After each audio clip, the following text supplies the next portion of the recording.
Hello there, and welcome. Tonight, we're going to listen to the real story of Christmas, but not as a lesson, and not as a lecture. There's nothing you need to memorize, and nothing you need to hold on to too tightly. This is simply a quiet journey, a slow and gentle exploration of where Christmas truly comes from, told in a calm voice, without urgency, without expectations. You can allow your breathing to soften as you listen. You can let the weight of the day slowly loosen its grip. There is nowhere else you need to be, and nothing else you need to do. Christmas, as it exists in our world today, feels comforting and familiar. It carries a warmth that seems to arrive on its own, even before decorations are placed or music begins to play.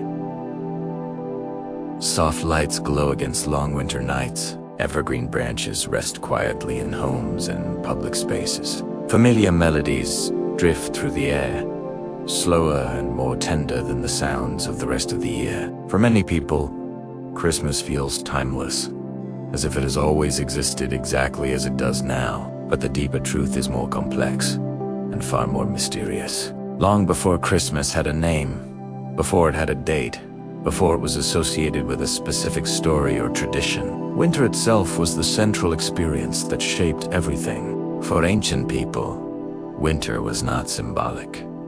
It was real. It was cold, unpredictable, and often dangerous. Food became scarce.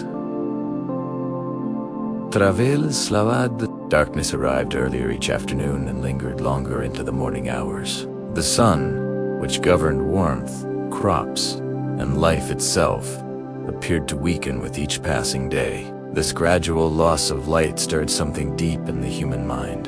Across continents and centuries, people who had never met and never shared language or culture began to notice the same pattern. The days grew shorter, the nights grew longer, and then, at a certain point, the darkness reached its peak. This moment became known as the winter solstice, the longest night of the year. What followed was almost imperceptible at first, a subtle shift, a few extra moments of daylight. But that small change carried enormous meaning. It suggested that darkness, no matter how overwhelming it felt, was temporary. That light, even when it seemed fragile, would return. Because of this, the solstice became sacred long before it became seasonal. In ancient Rome, the days surrounding the solstice were marked by Saturnalia, a festival dedicated to Saturn, the god associated with agriculture and time. During Saturnalia, the normal rhythm of life softened. Work slowed or stopped altogether. Formal social hierarchies relaxed. Masters served meals to servants. People spoke more freely. Laughter replaced strict discipline. Small gifts were exchanged, not as displays of wealth, but as gestures of connection and goodwill during the harshest part of the year. What is often overlooked is that Saturnalia was not merely a celebration of excess.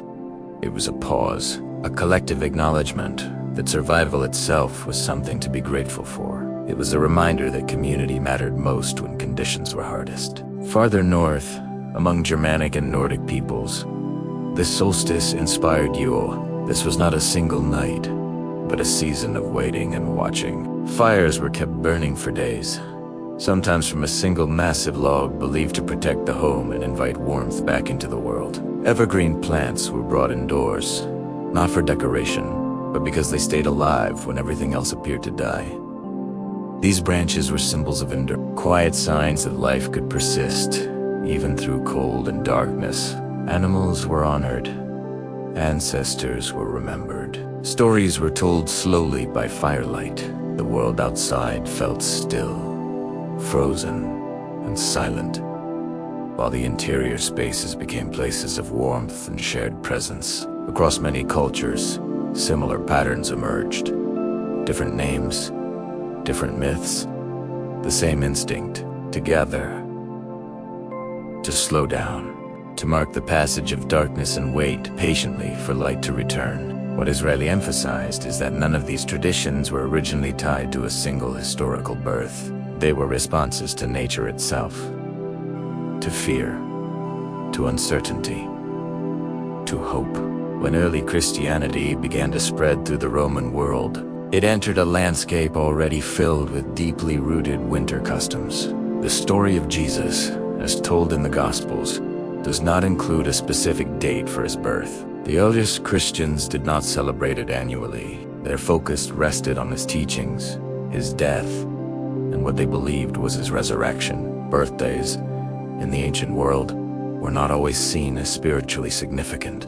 But as Christianity grew and moved beyond small communities, its leaders faced a quiet and practical challenge. How do you introduce a new sacred story into a world already structured around ancient sacred seasons? The answer was not confrontation, but transformation. Rather than erasing existing traditions, early church leaders chose to reinterpret them by placing the celebration of Christ's birth near the winter solstice. They connected a familiar human experience to a new spiritual meaning. The return of the sun became a symbol of divine light entering the world. The hope for longer days mirrored the promise of spiritual renewal. The quiet waiting of winter became a time to reflect on humility, birth, and beginnings. This process happened slowly, over generations. There was no single moment when Christmas suddenly appeared fully formed. Instead, it emerged gradually, absorbing customs, symbols, and rhythms that already lived deeply in human memory. This is why Christmas has always felt layered. Beneath the nativity scenes and hymns, beneath the candles and evergreen trees, lie echoes of older fires, older nights, older fears, and older hopes. It carries the memory of people who waited together through darkness, believing that light would return even when proof was scarce. And perhaps that is why Christmas continues to feel meaningful, even to those who do not consider themselves religious. At its core, it speaks to something universal, the need to pause during the deepest part of the year, the need to gather warmth, the need to believe, quietly and patiently, that darkness does not have the final word. As we continue tonight, we'll move deeper into these hidden layers, stories rarely mentioned in sermons or textbooks, subtle details that most people never hear. You don't need to analyze them.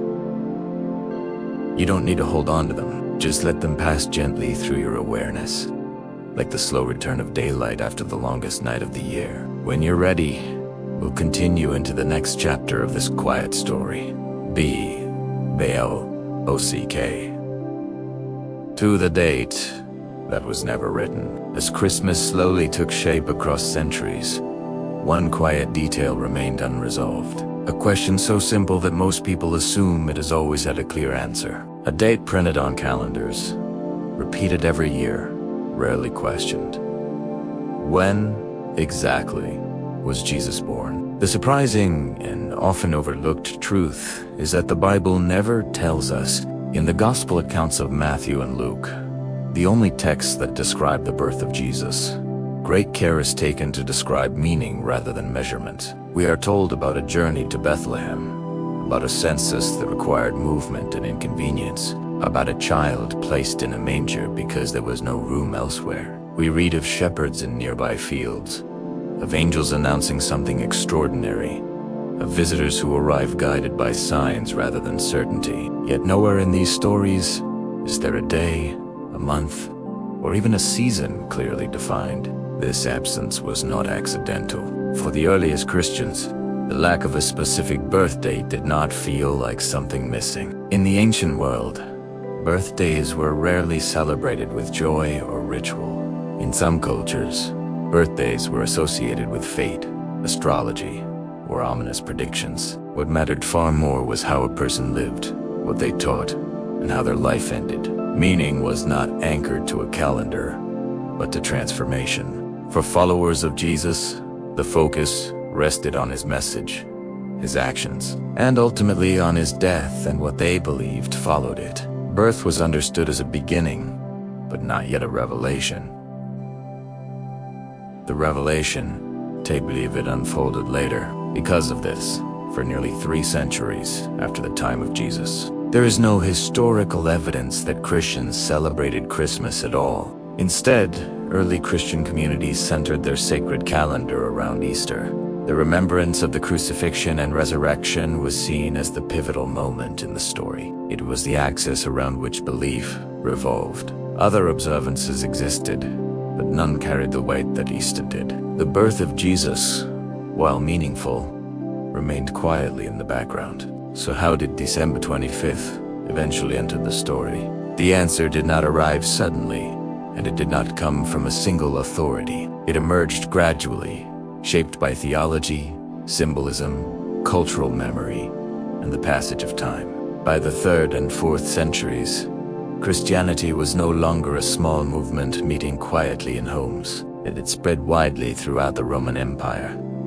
With growth came structure. With structure came the desire for shared rhythms. Communities needed moments in the year to pause together, to remember together, and to locate themselves within a sacred story that unfolded over time. It was during this period that Christian thinkers began to reflect more deeply on the meaning of Christ's birth, not simply as a historical event, but as a cosmic one. One symbolic idea that circulated among early theologians was the belief that great prophets were conceived and died on the same calendar date. According to this line of thought, Jesus was believed to have been crucified on March 25th. This date already carried symbolic weight, closely associated with the spring equinox, a time when day and night stand in balance. If conception occurred on that same date, then 9 months later would place the birth of Jesus in late December. December 25th emerged, not as a claim of historical accuracy, but as an expression of theological symmetry.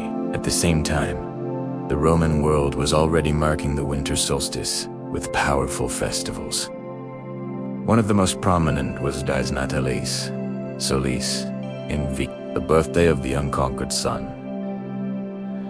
This celebration honored the moment when the sun, after its apparent weakening, began to regain strength. The days, though still cold and dark, started to lengthen once more.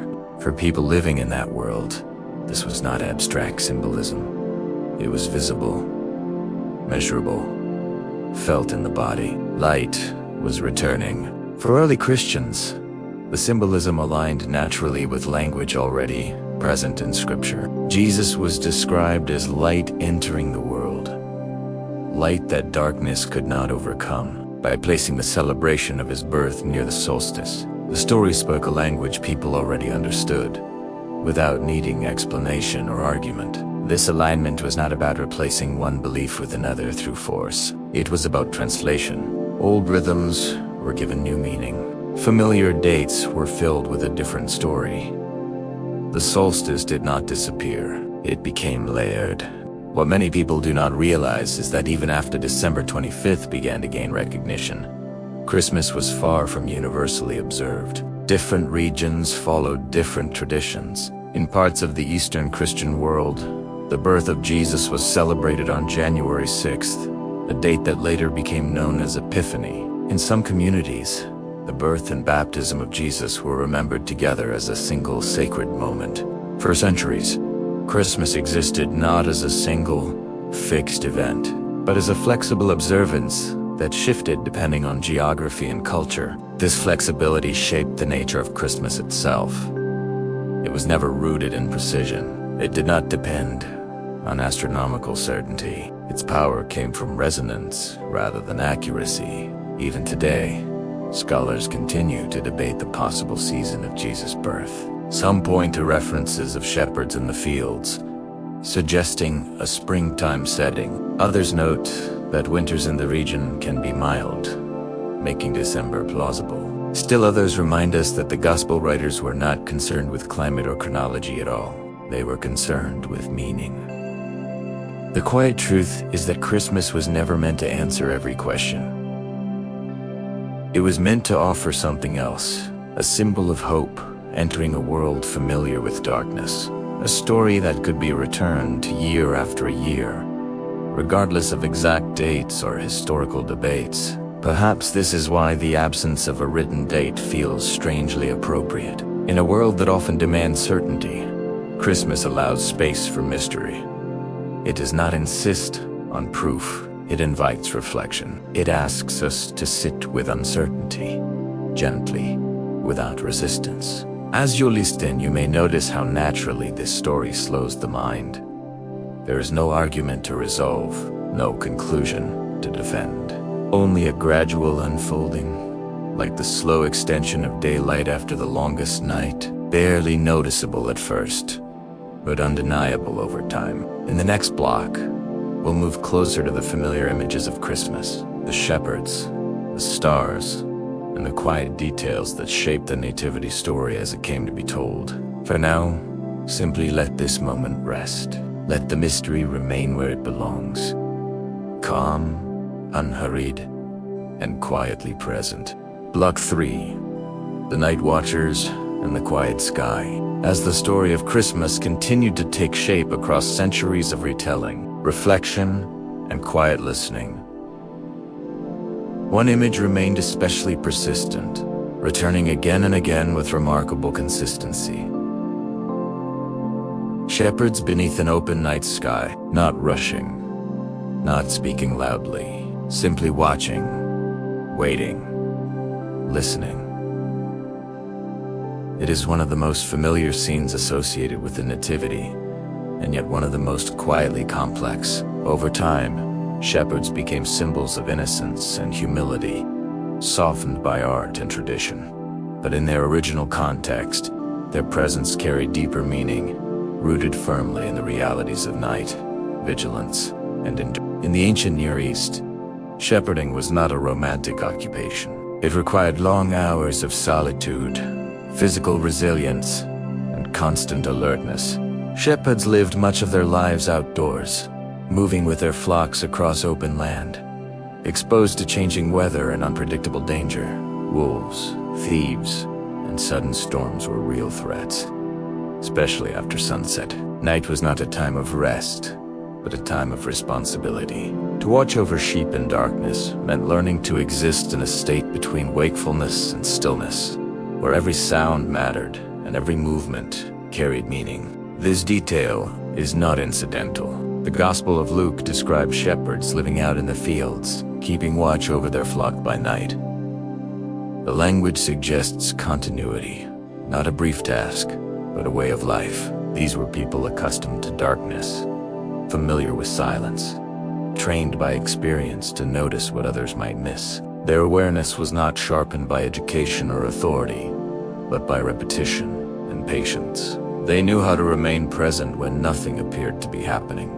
For ancient listeners, this detail would have resonated quietly but powerfully. Shepherds occupied a marginal position in society. They were not part of religious leadership, nor were they associated with political power. In some legal contexts, shepherds were considered unreliable witnesses, not because they were dishonest, but because their lifestyle placed them constantly on the move, beyond fixed social structures. And yet, according to the narrative, these are the first people to receive the announcement. Not priests, not scholars, not rulers, but watchers of the night. The timing of this encounter is equally significant. Night, across cultures and traditions, has always carried symbolic weight. It is the time when visible activity slows, when the world grows quieter, and when attention naturally turns inward. In darkness, distractions fade. The senses recalibrate. Silence becomes more pronounced, and awareness deepens. Night is when dreams arrive, when stories are told by firelight, and when the boundaries between the ordinary and the mysterious feel thinner. In this context, the appearance of light takes on heightened meaning. The narrative describes the sky opening and brightness surrounding the shepherds, interrupting the stillness they already inhabit. Fear follows, naturally and immediately. Not panic, but awe. The kind of fear that arises when something vast and unfamiliar enters a familiar space. The message itself, however, is remarkably gentle, short, reassuring. It does not overwhelm with explanation. It offers a simple announcement, a reason for joy, and a sign small enough to be approached without hesitation. After the moment passes, the shepherds are left alone again with the night. No lingering spectacle, no continued instruction. Only the memory of what they have heard. Their response is unforced and unhurried. They speak among themselves. They decide to go, not because they fully understand, but because something within the message feels worth following. Their movement is quiet, driven by curiosity rather than command. This pattern repeats throughout the Christmas story. Those who respond are not those with certainty or control. They are those who already know how to wait. People whose lives have trained them to listen without needing immediate answers. People familiar with darkness who do not flee from it, but remain attentive within it. Above them, the night sky plays its own silent role. In the ancient world, the heavens were not distant or abstract. Without artificial light, the stars dominated the night, stretching endlessly overhead. The sky was not a backdrop, but a presence. It guided travel, marked seasons, and inspired stories that shaped entire civilizations. Patterns in the heavens were observed carefully, remembered, and interpreted over generations. This is why celestial signs appear naturally in the Christmas narrative, not as decoration, but as language. The Gospel of Matthew introduces figures who notice an unusual star, not because it shines dramatically brighter than all others, but because it behaves differently. These travelers, often referred to as Magi, were scholars of the sky. Their work required long observation, patience, and restraint. They understood that meaning revealed itself slowly, through consistency rather than spectacle. The appearance of the star does not provoke immediate action. It invites attention. They watch. They consider. They compare what they see with what they know. Only after time passes do they begin their journey. This quiet deliberation mirrors the shepherd's vigilance on the ground. Different backgrounds, different skills, the same posture of attentiveness. What unites these figures is not knowledge or status, but receptivity. They are open to interruption, willing to notice, comfortable with uncertainty. Christmas, in its earliest telling, unfolds far from centers of power. It happens in fields, on roads, and under open skies. It does not announce itself loudly. It emerges gently, requiring those who encounter it to slow down enough to recognize it. This rhythm continues to echo through the way Christmas is still experienced today. Nighttime gatherings, candlelight, quiet moments when the world feels briefly paused. Something ancient stirs in these patterns, even when we no longer name it. As you listen now, you may notice how naturally these images invite calm. Wide fields resting under darkness, stars holding their places in silence, watches remaining awake without strain. There is no urgency here, no demand for interpretation, only the invitation to remain present, to watch gently, and to allow meaning to arrive without force. In the next block, we'll move closer to the physical place where these quiet movements converge. A small town, often described as insignificant, yet layered with history and expectation. Bethlehem, and what it truly represented in the world in which this story first emerged. For now, let the image of the quiet sky remain with you, open, still, and patiently aware. Block for Bethlehem, the small place that changed everything, as the Christmas story moves closer to the ground, closer to stone paths, low doorways, and the quiet weight of human footsteps. It arrives in a place that, at first glance, seems almost too small to matter. Bethlehem, a name spoken softly every year across the world, wrapped in music and memory, yet rarely understood as it truly was. In the modern imagination, Bethlehem often appears timeless and gentle. A village suspended in warm light, untouched by hardship. But in its original context, Bethlehem was not preserved for symbolism. It was lived and it was looked. It was ordinary. In the ancient world, Bethlehem was a modest agricultural town, shaped more by necessity than by aspiration. Its name, commonly translated as House of Bread, reflected the practical reality of its surroundings. Fields of grain, modest flocks, seasonal labor. Life there followed the rhythm of planting and harvest, of daylight and rest, of survival rather than ambition. It was not a place people traveled to unless they had a reason. Jerusalem, only a short journey away, held religious authority, political tension, and visibility. Bethlehem existed nearby, quietly, without drawing attention to itself. This quiet existence is not incidental. It forms the emotional foundation of the story.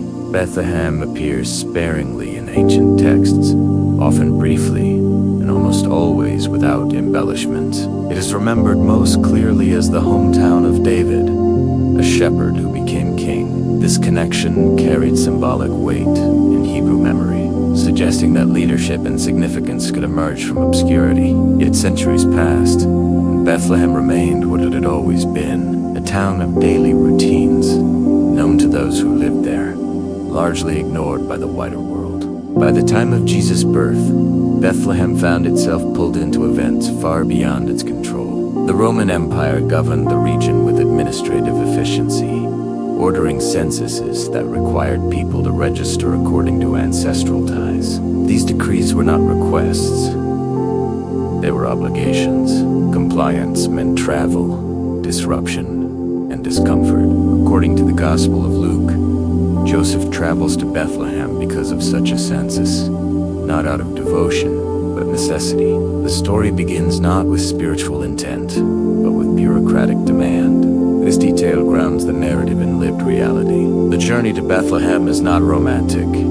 It is inconvenient. Travel in the ancient world was slow and physically demanding. Roads were uneven. Shelter was uncertain. For Mary, nearing childbirth, the journey would have been exhausting, both physically and emotionally.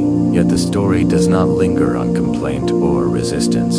It simply unfolds, reflecting how life often moves forward without asking whether the timing is ideal. When they arrive, Bethlehem is crowded. Others have come for the same reason, returning to ancestral homes or administrative centers. Space is limited. Homes are small, typically shared by extended families. Privacy is rare. The familiar phrase that there was no room does not suggest rejection, so much as limitation. There is no indication of hostility, only constraint. The town absorbs the pressure placed upon it, adjusting quietly. This is where the manger becomes part of the story. In homes of the period, animals were often kept close, especially at night. A manger was a feeding trough, carved from stone or wood, practical and unremarkable. Its presence indicates a space shaped for survival rather than ceremony. The setting of the birth is not chosen for symbolism. It is simply where space exists. Birth happens where life allows it. What stands out is not the humility of the setting, but the absence of commentary about it. The gospel writers offer no dramatic description, no emotional amplification. There is no mention of cold air, no poetic reflection on darkness or light. A child is born, A is doubly wrapped. He is placed in a manger. The moment passes quietly. This restraint is essential to understanding the story. Later traditions would add imagery, music, and emotion, layering meaning onto the scene. But the original account resists spectacle. It allows ordinariness to speak for itself. The arrival of something deeply meaningful does not interrupt the world with force. It enters gently, almost unnoticed, into a place already accustomed to quiet endurance. Bethlehem, in this sense, becomes more than a geographical location. It becomes a pattern that echoes throughout the narrative of Christmas. Meaning arrives in places overlooked by power. Transformation begins where expectations are low. The story unfolds, not at the center of authority, but at its edges. The contrast with Rome is deliberate, though unstated. Rome represents command, structure, and visibility. Its decrees move people across landscapes. Its systems shape time, labor, and identity. Bethlehem represents response. It does not initiate change, it receives Italiano. The birth occurs not where decisions are made, but where their consequences are felt. This quiet contrast deepens the story without explanation. Even ancient prophecy reflects this tension. Bethlehem is described as small, insignificant among clans, yet destined to be remembered. The emphasis is not on greatness, but on unexpected outcome. Size does not determine impact. Visibility does not guarantee meaning. As centuries passed, Bethlehem became layered with memory. Churches were built, pilgrimages formed. The town's name grew heavy with symbolism, yet beneath these layers remains the original reality. Narrow paths, stone dwellings, daily labor, the weight of ordinary life continuing, even as a story later considered sacred unfolded within it. This grounding gives Christmas its distinctive tone. It is not abstract. It does not float above reality. It is anchored in geography, in movement, in bodies responding to circumstance. The story does not deny hardship. It does not escape limitation. It enters into it. For modern listeners, this aspect often brings unexpected calm. In a world dominated by scale, speed, and constant stimulation, the Christmas story consistently returns to the small. A town, a room, a feeding trough, a child. The narrative does not rush past these details. It rests in them, allowing simplicity to carry weight. As you hold this image in your mind, you may notice how naturally the pace slows. Bethlehem does not demand attention. It does not impress. It waits, and in waiting, it becomes a place where something lasting can arrive without force or announcement. In the next block, the story will expand outward again, drawing in travelers from distant lands, guided not by authority or urgency, but by observation, patience, and trust in subtle signs. The Magi, their journey and what their presence adds to the quiet mystery of Christmas. For now, let Bethlehem remain with you, small, grounded, and quietly significant. Block 5. The long road of the Magi, as the Christmas story slowly widens beyond fields and small towns. It introduces figures who arrive not from nearby villages, but from far beyond familiar borders. They enter quietly, without urgency, without spectacle, guided not by voices or commands, but by observation, patience, and time. They are known to history as the Magi, though much about them remains intentionally undefined, wrapped in layers of mystery that have grown rather than diminished with the passing centuries. The Gospel of Matthew offers only a brief account of these travelers. It tells us they came from the east, that they observed a star, and that they interpreted its appearance as significant. No number is given, no names are recorded, no specific homeland is identified. This restraint is striking. In a story that later traditions would richly decorate, the original narrative leaves space, allowing imagination and reflection to move slowly through the gaps. In the ancient world, the term Magi did not refer to kings, nor did it describe mystical figures detached from reality. It referred to scholars, observers of the natural world, often associated with astronomy, astrology, and the interpretation of signs. These were people trained to notice patterns over long periods of time. They studied the movement of the heavens not casually, but with discipline and patience. Their work required stillness, repetition, and the ability to wait without forcing conclusions. To understand the journey of the Magi, it helps to imagine the world as they experienced it. Without modern lighting, the night sky was vivid and expansive. Stars appeared sharper, brighter, and more numerous. Their movements were tracked carefully.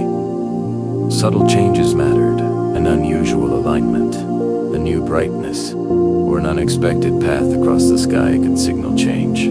For observers trained in these patterns, the heavens spoke a quiet language. The star mentioned in the Gospel is never described in detail. We are not told its size, its color, or its exact behavior. What matters is not how dramatic it appeared, but that it was noticed. The Magi did not react impulsively. They observed, they considered. They compared what they saw with what they knew. Only after time had passed did they begin their journey. This alone sets their story apart. Travel in the ancient world was slow, uncertain, and physically demanding. Journeys across long distances required preparation, resources, and resolve. Roads were rough, weather was unpredictable. Bandits were a real threat. To leave home for an extended period meant accepting risk without assurance of outcome. The Magi did not travel because they were instructed to do so. They traveled because they believed something meaningful was unfolding, and they were willing to move toward it without guarantees. Their destination was not immediately clear. The narrative tells us they arrived first in Jerusalem, the center of political and religious life. This choice makes sense. If a significant birth had occurred, Jerusalem would seem the logical place to inquire. Power, tradition, and authority converged there. Yet it is precisely here that the story slows again. The Magi asks questions. They do not announce conclusions.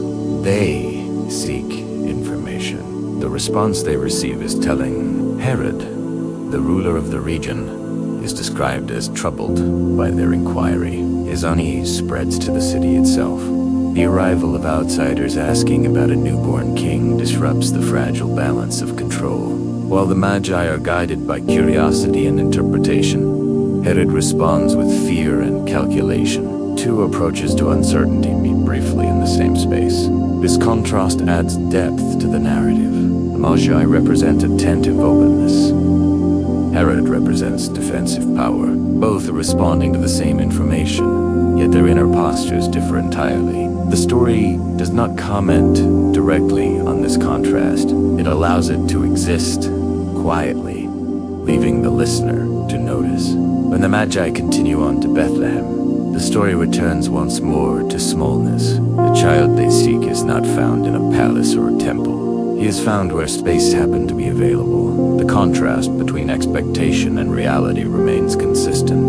Those who watch patiently are led not to grandeur, but to simplicity. The gifts the Magi bring have been interpreted for centuries, often symbolically. Gold, frankincense, and myrrh were valuable substances in the ancient world, associated with royalty, worship, and burial. Yet in the original account, their meaning is not explained. The gifts are presented. The moment passes. The narrative does not pause to instruct. Even the Magi's departure is quiet. Warned in a dream, they choose a different route home. There is no confrontation, no declaration, just a decision made in silence, guided by intuition and caution. Their role in the story ends as gently as it began. What is remarkable is how little the story asks of them. They are not required to stay. They are not given commands. They are not assigned a mission. They observe, respond, and then return to their own lives, changed in ways the narrative does not specify. This openness is central to the tone of Christmas itself. The Magi's journey suggests that meaning does not always arrive through instruction. Sometimes it arrives through attention, through patience, through a willingness to follow subtle signs without knowing where they will lead. Their story affirms that distance, both physical and cultural, does not prevent connection. Attentiveness bridges gaps that authority cannot. Over time, later traditions would add names, numbers, and elaborate backstories to the Magi. They would be called kings. They would be given crowns. Their mystery would be partially replaced by familiarity. Yet the original account resists this. It leaves them undefined, preserving the sense that they represent anyone willing to watch the sky long enough to notice change. As you reflect on this part of the story, you may notice how naturally it invites calm, long journeys, night skies, quiet observation, decisions made slowly, without urgency. The Magi do not rush. They do not hurry the meaning of what they see. They allow it to unfold at its own pace. In the next block, we will explore how this quiet story continued to grow, not through historical certainty, but through memory, repetition, and tradition. How Christmas transformed over centuries, absorbing cultures, symbols, and practices, while still carrying its original stillness beneath the surface. For now, let the image of the long road remain with you, stretching forward, uncertain, and gently illuminated by patient attention. Block 6. How Christmas slowly became a season. As the centuries passed and the original witnesses faded into memory, the story of Christmas did not remain fixed. It did not crystallize into a single, unchanging form. Instead, it breathed, it moved, it expanded slowly, shaped not by one decision or moment, but by countless quiet repetitions. Christmas, as we now experience it, did not arrive whole. It unfolded gradually, becoming less of a single day and more of a season, less of an event and more of a rhythm. In the earliest Christian communities, remembrance was simple. Gatherings were small. Stories were shared aloud, often in homes, carried by voice rather than text. There was no universal calendar, no synchronized celebrations stretching across regions. Different communities remembered different aspects of the story at different times. Some emphasized the birth, others focused on the revelation of Jesus to the wider world. Still others placed greater weight on his baptism or early teachings. Sacred time was fluid, shaped by local needs and understanding. As Christianity spread into new regions, it encountered cultures already rich with seasonal meaning. Winter, especially, carried deep, emotional and symbolic weight. The cold months slowed daily life. Agricultural work paused. Darkness extended its reach. Communities gathered indoors more often, sharing food, stories, and warmth. These conditions naturally invited reflection, memory, and ritual. Christmas found a home in this environment, not because it replaced what existed, but because it resonated with it. Gradually, the celebration of Christ's birth began to stretch beyond a single moment. Days of preparation emerged, periods of waiting that allowed anticipation to grow quietly. What we now call Advent developed as a time of inward attention, marked not by excess, but by restraint. It mirrored the structure of the story itself. Waiting before arrival, silence before announcement, darkness before light. After the day of Christmas, the season continued. The focus shifted gently, moving from birth to recognition, from arrival to understanding. Stories of visitors, signs, and revelations found space to be remembered. Rather than compressing everything into one crowded narrative, the calendar allowed each element to breathe. Time itself became part of the storytelling. This expansion was not driven by doctrine alone. It was shaped by human experience. People learned that meaning deepens when it is not rushed. When a story is revisited slowly, from different angles, it begins to settle into the body rather than remain only in the mind. Christmas became something people lived through, not something they completed in a single day. It was marked by repeated gestures, lighting candles, singing familiar melodies, preparing shared meals. These actions did not explain the story. They embodied it. As the celebration spread across Europe and beyond, local customs wove themselves naturally into the season. In colder regions, evergreen plants took on renewed importance. Their persistence through winter made them natural symbols of endurance and continuity. In some places, fires and candles became central, not merely for light and warmth, but for the sense of gathering they created. In others, music emerged as a primary expression, filling dark evenings with sound that softened silence rather than breaking it. What is striking is how gently these traditions integrated into the existing rhythm of Christmas. They did not demand interpretation. They offered atmosphere. They shaped feeling more than thought. Over time, the season became recognizable not only by what was believed, but by how it felt. This emotional continuity helped Christmas endure even as societies changed. Political structures shifted, empires rose and fell, languages evolved. Yet the season remained familiar. It adapted without losing its core stillness. Even when celebrations grew more elaborate, something quieter remained beneath the surface, waiting to be noticed. In medieval Europe, the Christmas season expanded further, eventually encompassing 12 days, stretching from Christmas Day to Epiphany. Each day carried its own tone and memory, creating a gradual arc rather than a single peak. This structure mirrored the slow unfolding of the original story. Arrival followed by recognition, presence followed by understanding. Over time, this sense of duration shaped how people related to the season. Christmas was no longer something to be finished quickly. It was something to dwell in. The long nights of winter supported this dwelling naturally. With less daylight and fewer external demands, attention turned inward. Reflection became easier. Silence more accessible. Even practices that later became associated with celebration and joy retained an underlying calm. Feasts were communal rather than extravagant.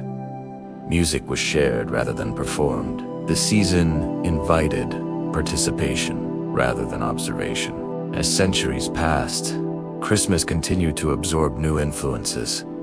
In some eras, it became more solemn. In others, more festive. At times, it was even suppressed or discouraged, seen as too indulgent or distracting. Yet it never disappeared entirely. It resurfaced again and again, reshaped but recognizable. This persistence suggests that Christmas answered a need deeper than custom. It aligned with something fundamental in human experience.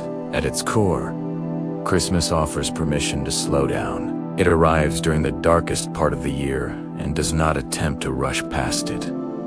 Instead, it settles into it. The season acknowledges darkness without fear and waits patiently for light to return. This posture feels instinctively right to many people, even those unfamiliar with the story itself. As you listen now, you may notice how the idea of a season rather than a single day allows your thoughts to stretch and soften. There is no pressure to arrive anywhere, no moment to anticipate too intensely. The story unfolds at a pace that mirrors breathing. Inhale, exhale. Wait, this may be why Christmas continues to feel restorative when approached quietly. Beneath commercial noise and modern urgency lies an older rhythm, one shaped by repetition, patience, and gentle expectation. A rhythm that does not demand attention, but rewards it. In the next blog, we'll explore how symbols began to gather around Christmas, not as decorations, but as carriers of memory, light, trees, and familiar objects that quietly communicate meaning without explanation. For now, let the sense of the season remain with you, unfolding slowly, without end, and without hurry.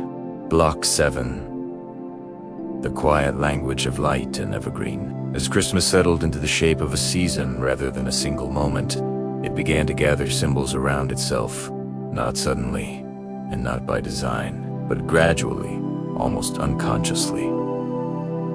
These symbols did not arrive as explanations. They arrived as sensations. Light appearing where darkness lingered, green remaining where everything else seemed to fade. Over time, these quiet elements formed a language that could be felt even without words. Light has always carried meaning during winter. Long before electricity or modern cities, darkness dominated the cold months. Nights stretched on, and the sun's presence felt brief and fragile. Fire, candles, and oil lamps were not decorative. They were essential. They provided warmth, safety, and orientation. To see light during winter was to feel reassurance. It meant continuation. It meant that life, tube, Slowit, had not withdrawn completely. As Christmas developed, this ancient relationship with light naturally wove itself into the season. Candles began to appear in homes and communal spaces, not as displays, but as companions to long evenings. Their flames moved gently, responding to the smallest shifts in air, reminding those nearby that light does not need to be fixed or overwhelming to be present. It only needs to remain. In many traditions, candles were lit gradually over the course of the season, one at a time. This practice mirrored the slow return of daylight after the solstice. Each small flame carried the suggestion that change does not arrive all at once. It arrives incrementally, almost unnoticed at first, yet unseen. It cannot be unseen. This quiet progression shaped how people experienced time. Instead of counting days until something ended, attention rested on what was slowly increasing. A little more light, a little more warmth, a little more clarity. Christmas did not rush people forward. It invited them to notice what was already happening. Alongside light, evergreen plants took on growing significance. In winter, most vegetation retreats. Leaves fall, fields turn bare, yet evergreens remain visibly alive. Their color persists when the landscape seems drained of it. For ancient communities, this persistence was striking. It suggested endurance rather than escape.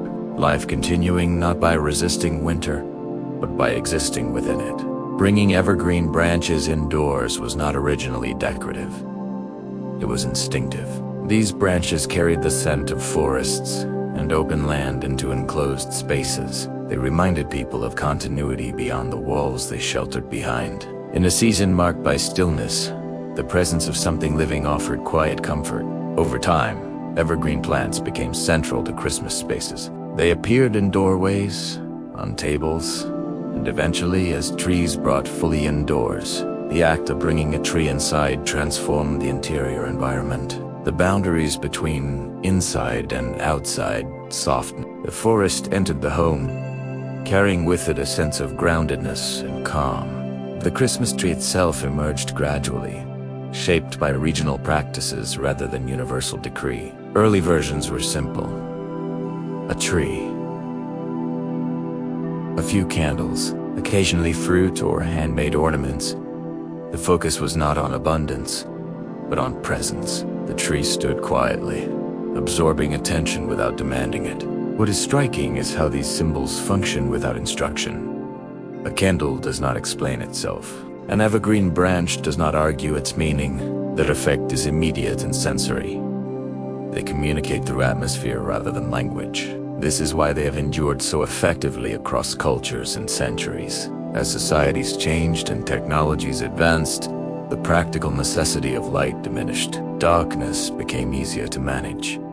Yet the symbols remained. Even when light was no longer scarce, it continued to be cherished. Candles remained part of the season, not because they were needed, but because they were meaningful. They recreated a feeling that modern convenience could not replace. The same is true of evergreen trees. Even when people no longer depended on forests for survival, the presence of a tree indoors continued to signal something deeper, a reminder of patience, of continuity, of life sustained quietly through unfavorable conditions. These symbols work because they align with a deeper rhythm of Christmas. They do not contradict the story, they echo it. Light appearing gently, life continuing quietly, meaning arriving without force. As Christmas spread to new regions, these elements adapted to local environments. In places without evergreen forests, other plants took on similar roles. In warmer climates, light became the dominant symbol. Lanterns, lamps, and later electric lights filled streets and homes. The form changed, the function remained. This adaptability helped Christmas remain familiar even as it traveled. The season did not insist on uniform expression. It allowed meaning to be carried through whatever materials were available. What mattered was not the object itself, but the sensation it created. Over time, layers accumulated. Decorations became more elaborate. Lights multiplied. Trees grew taller and more ornate. Yet beneath this expansion, the original language remained accessible. A single candle still holds meaning. A simple branch still evokes continuity. The quiet remains available beneath the noise. For many people, these symbols communicate something they cannot easily articulate. They soften the environment. They slow movement. They invite stillness. Even those who feel distant from the story itself often respond to the atmosphere these elements create. This response is not intellectual. It is embodied. As you imagine these scenes now, you may notice how naturally they encourage rest. The glow of candlelight, the steady presence of green, the gentle contrast between darkness and warmth. There is no urgency here, no instruction, only an invitation to remain. This may be why Christmas symbols continue to appear even outside traditional celebrations. Candles are lit during quiet evenings. Evergreen scents are used to create calm. These elements have outlived their original context because they speak to something enduring. In the next block, we will explore how sound entered this quiet landscape, how music, especially slow and familiar melodies, became an essential part of the season, shaping memory and emotion without demanding attention. For now, let the image of light and green remain with you, steady, unhurried, and quietly alive. Block 8, the soft power of sound and familiar songs. As Christmas continued to settle quietly into the long rhythm of winter, another element slowly wove itself into the season, not through decree or explanation, but through repetition, memory, and shared presence.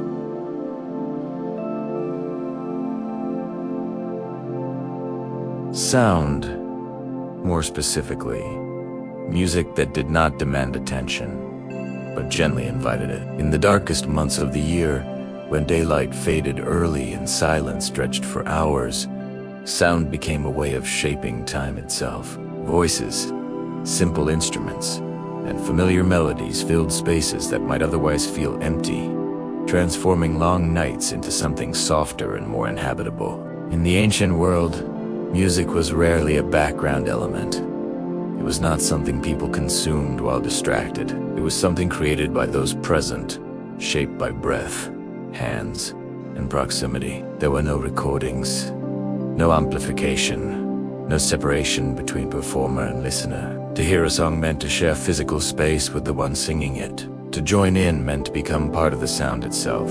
Music existed only as long as someone sustained it, and when it ended, silence returned. As Christmas began to form as a recurring season, music found a natural place within it. The story itself seemed to call for sound, announcements spoken into night air, journeys made slowly, waiting stretched across darkness, and a quiet arrival that did not announce itself loudly. These elements carried emotion that language alone could not fully contain. Music softened the narrative, allowing meaning to be felt rather than analyzed. Early Christmas songs were simple, repetitive, and unhurried, designed not to impress the listener, but to remain with them. These early hymns were not performances. They were shared expressions, sung in homes, small gatherings, and modest communal spaces, often by the soft glow of firelight or candles. Their melodies were easy to remember and repeat, allowing participation rather than observation. Over time, familiarity became more important than novelty.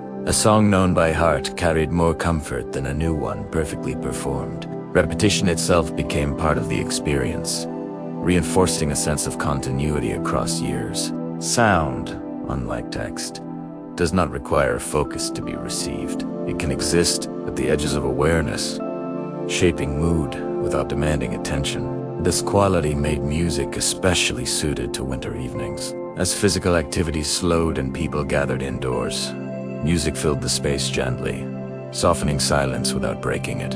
It gave shape to time when clocks mattered less, and darkness made hours feel indistinct. As generations passed, Christmas music began to serve as a carrier of memory. Long before widespread literacy, stories were preserved through sound. Melodies helped hold words in place. A familiar tune could recall a narrative more effectively than explanation. Christmas songs became vessels that carried meaning forward, embedding stories into rhythm and breath, rather than argument or instruction. As the celebration of Christmas spread into new regions, musical expression adapted naturally to local cultures. Different instruments, tonal systems, and vocal styles shaped how the season sounded. In some places, deep and resonant tones dominated, filling stone spaces with slow reverberation. In others, lighter melodies emerged, reflecting different climates and traditions. Yet across these variations, one quality remained consistent. Christmas music rarely rushed. Even joyful expressions tended to move at a measured pace, leaving space between notes and phrases. This restraint is significant. Music that moves slowly encourages breathing to slow as well. It allows listeners to settle rather than react. Christmas music, at its core, mirrors the structure of the story itself. Arrival follows waiting. Sound follows silence. Meaning unfolds gradually rather than arriving all at once.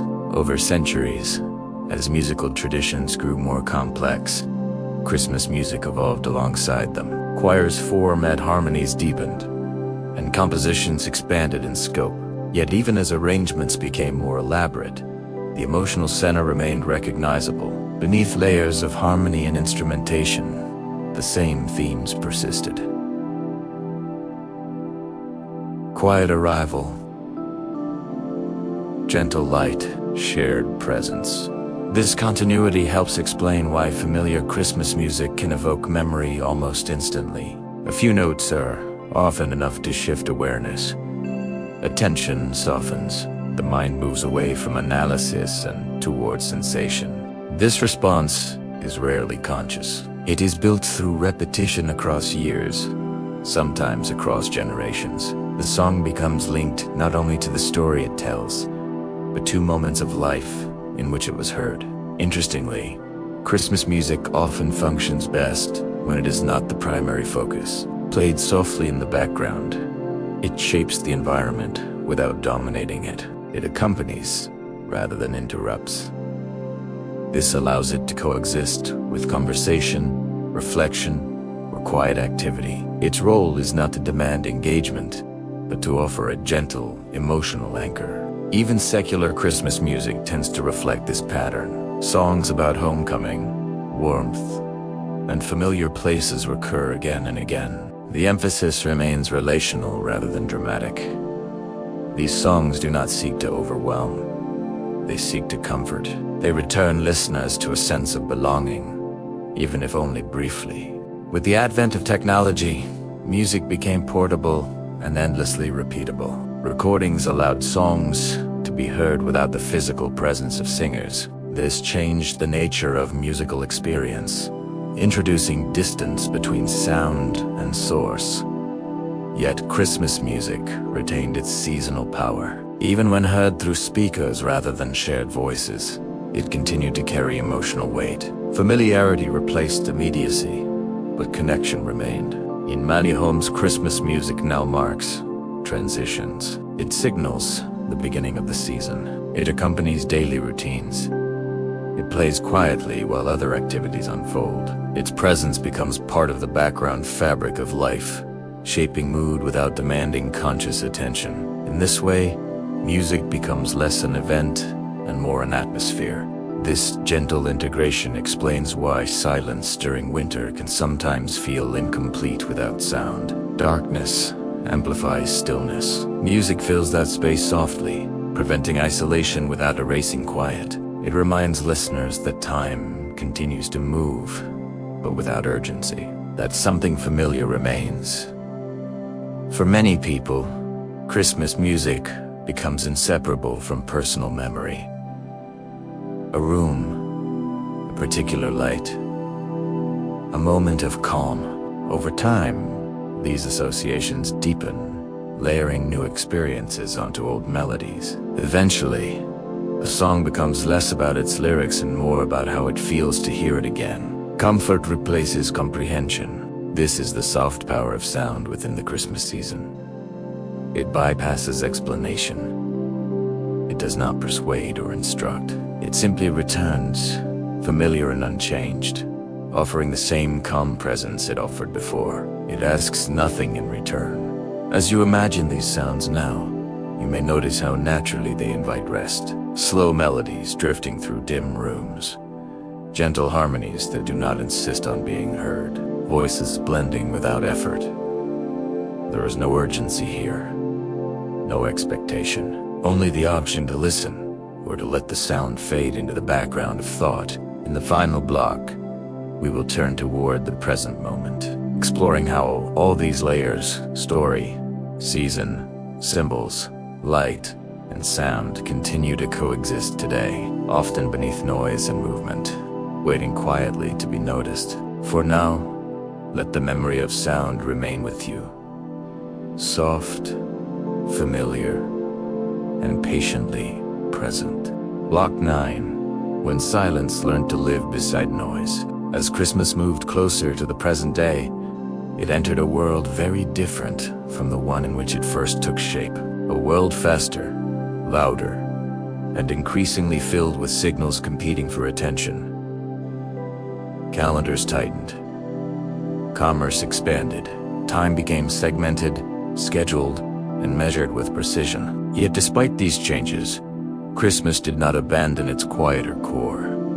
Instead, something more complex happened. Silence learned to live beside noise. In earlier centuries, the pace of life slowed naturally during winter. Shorter days, limited activity. Travel was difficult. Work paused by necessity.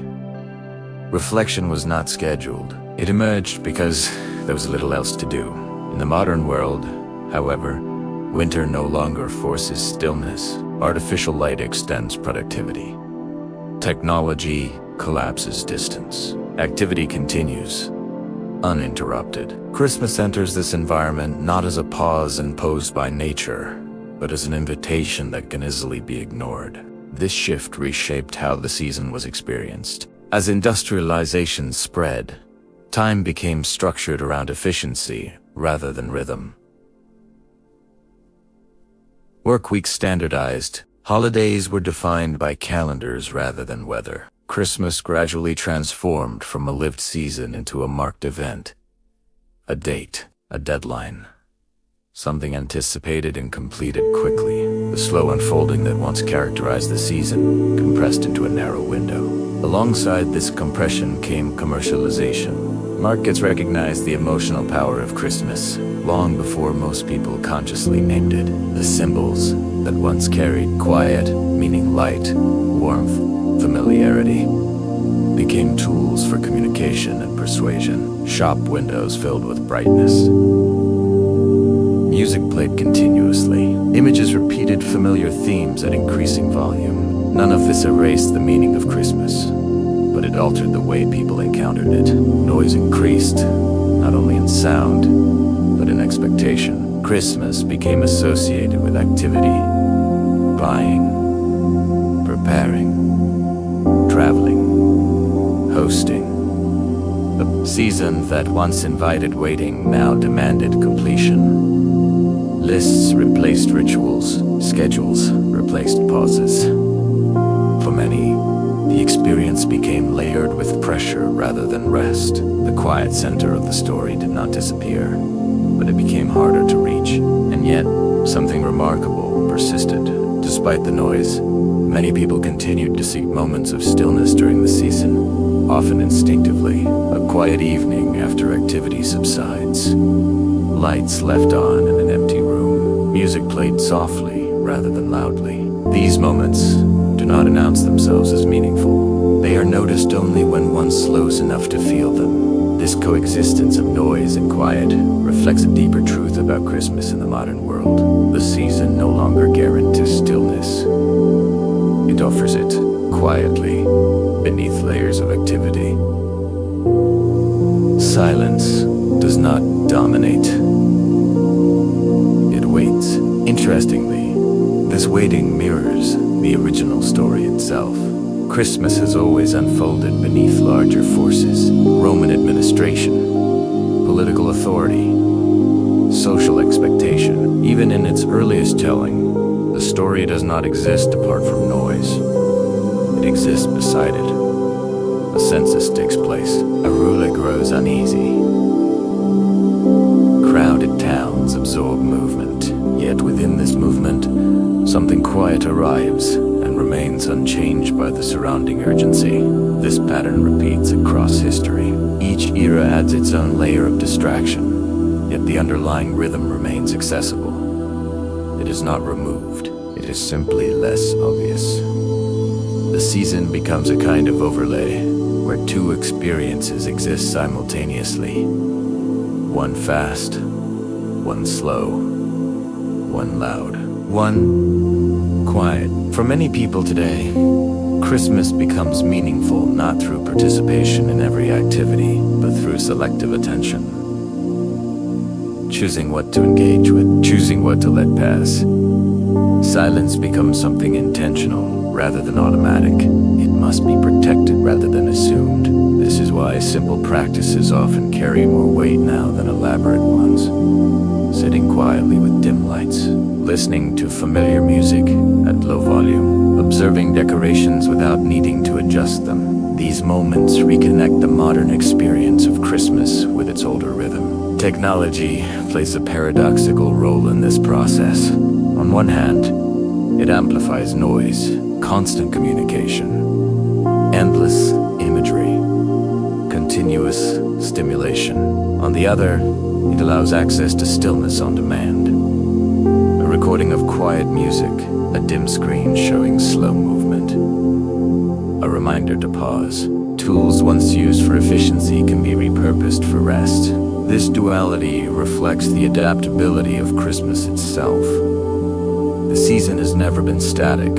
It has always absorbed the conditions around it, reshaping without losing its essence. In the modern world, it continues this pattern, existing within complexity rather than escaping it. Another change emerges here as well. Memory becomes more fragmented. Traditions are no longer passed down uniformly. Each household, each individual, assembles their own version of the season. Some lean into celebration, others retreat toward quiet. Neither approach is complete on its own. Meaning often emerges in the balance between them. What remains consistent is the human response to stillness when it is found. When the noise recedes, even briefly, the older layers of Christmas become perceptible again. The waiting, the watching, the gentle return of light. These elements do not require belief or explanation. They are felt physically.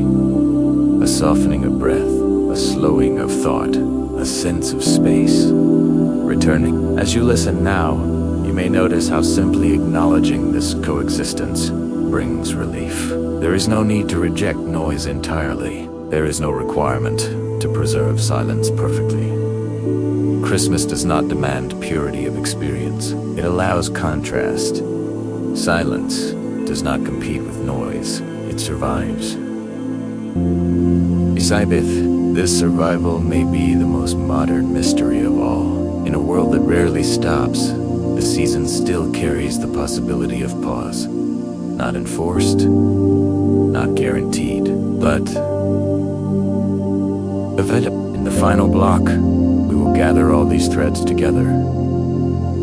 The ancient story, the season, the symbols, the sound, the modern world, and we will return gently to the quiet place where Christmas began, not to explain it, but to rest within it. For now, let this thought remain with you. Silence does not need to conquer noise.